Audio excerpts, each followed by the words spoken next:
Back, all crooked a little. We're back, a little crooked. Anyway, yeah. So that last question. And I left my wine over there, Denali. Oh no, Denali. Production assistant. Quick, thank you. All right. So at what age? So Yes. All right. So Denali.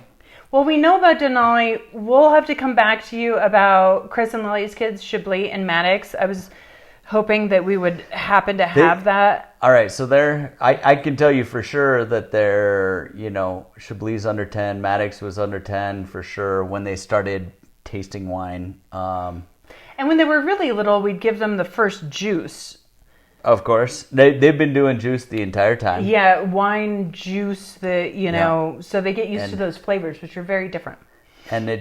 But post-fermentation is definitely a different thing than juice. But I don't know. If they show an interest, my philosophy is let them taste it from day one if they show an interest. But, you don't want them to have this much when they're 1 year old. I mean, just enough to taste it.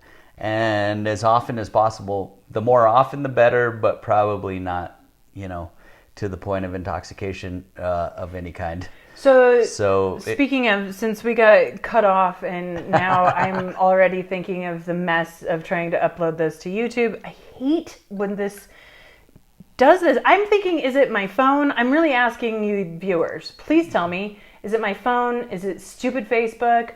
Because it just shuts off and I'm so angry.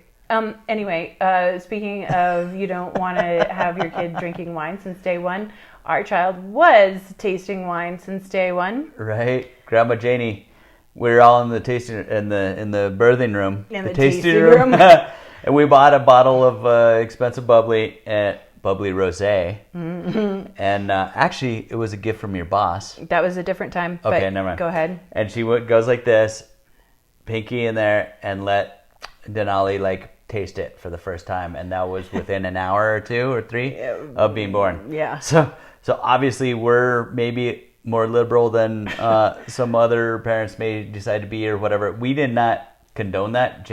My mom just did that. And she was shocked at herself, by the way, too. She was like, throw her under the bus. I don't know that oh my God. And we're like, no, I think that's okay. Now that I think about it, I think that's okay, sort of. Now thinking back, I think it's okay. At the time, you were taken aback too. Yeah. Well, we talked about it and we were okay with it, pretty quickly. I mean, the thing is, but you're just so weird after you have a baby. Those first few hours. So protective.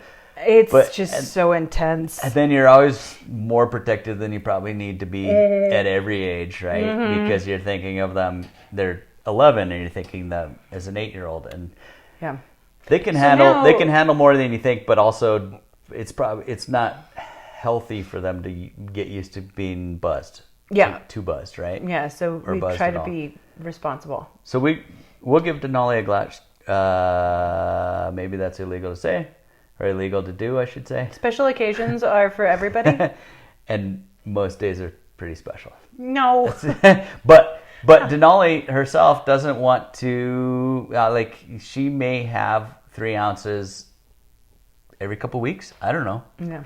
I don't know. She'd be welcome to have more. She would be welcome to have more than she does at this point. Yeah, I think it's we do believe in more of a European ethic to raising your kids drinking wine with food and appreciating it. If you're asking this question in whether or not you should allow your kids, we do have a very unique circumstance, and we have been teaching our kids since they were really little to pay attention to what they smell, and if they can identify smells and all those components, because we're hoping that they work in the winery. So that's unique and different. Also, but it's, for everybody, if the first time you taste alcohol is the day you go to college and you're out from underneath your parents, you're going to go wilder than somebody who's... So, I mean, my philosophy anyway is that it's better to be a little bit... know what it means to be buzzed and like that. Yeah. Rather than just... I'm going to get wasted the first day you get drunk, Yeah. I don't know. Well, and we went to CU Boulder, so we, minored in drinking heavily. So anyway, thank you so much, everyone, for being patient as we figure these little things out. Hopefully you're enjoying the sound that is better now that we're mic'd. And our cute sign. So little things are getting better. Hopefully you're seeing those. Next week is going to be build up towards spring break.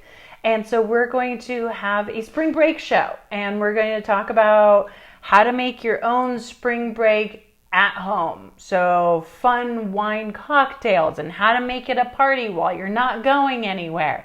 And we're going to research all of that and tell you how to make it fun. We can't answer that today. No, Luckily, I don't we know. have a week to figure it out. Yeah.